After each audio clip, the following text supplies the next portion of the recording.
আহ, আজকে একটা গুরুত্বপূর্ণ বিষয় যে ডাক্তার ইউনূস স্যার কি বলছেন যে প্রবাসীদের ভাতা দিবে। আমাদের ওনার ভিডিওটা দেখায়। আহ,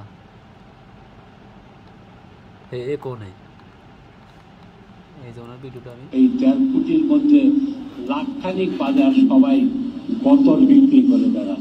তারা প্রতি মাসে প্রায় $2 বিলিয়ন পাঠান।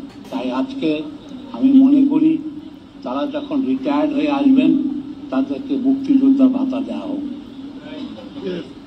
তাদেরকে প্রত্যেককে মাত্র মাসে হলো ৩,০০০ টাকা প্রিমিয়ামের বিনিময়ে ৫০ লাখ টাকার জীবন বীমা করা হোক। তারা যাতে মারা গেলে এই টাকাটা পাবেন, তাদের পরিবাররা পাবেন, তার সপ্তাহ সরকারি ব্যয়ে এদেশে আনা হবে। সেখানে তাদের নামে আজকে কবরে লেখা হবে এদের অবদানে আমাদের উন্নয়ন। এই যে প্রবাসীরা এই ওনার কথা আমরা একমত।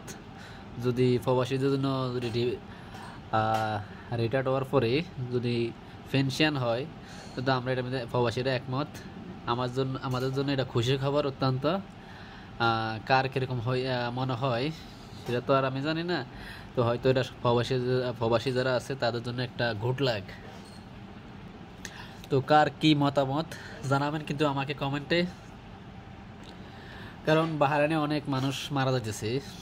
আপনার ওই যে 520 দিনের লাগে লাস্ট দেশে নিতে হইলে বহুত টাকা, যে অর্থ সম্পদ কম তারা তো আর নিতে পারে না। লাস্ট এই দেশে মর্গে পড়ে থাকে ফ্রিজের মধ্যে কত বছর কত সাল পড়ে থাকে। হরে এরা মনে হয় কবর দিয়ে লাশ যে কোনো জায়গাত নেই, কোনো খোঁজ খবর থাকে না। কারণ বাংলাদেশের লাশ পড়াইতে অনেক টাকা লাগে, তো তাই কেউ নিতে চায় না লাশ।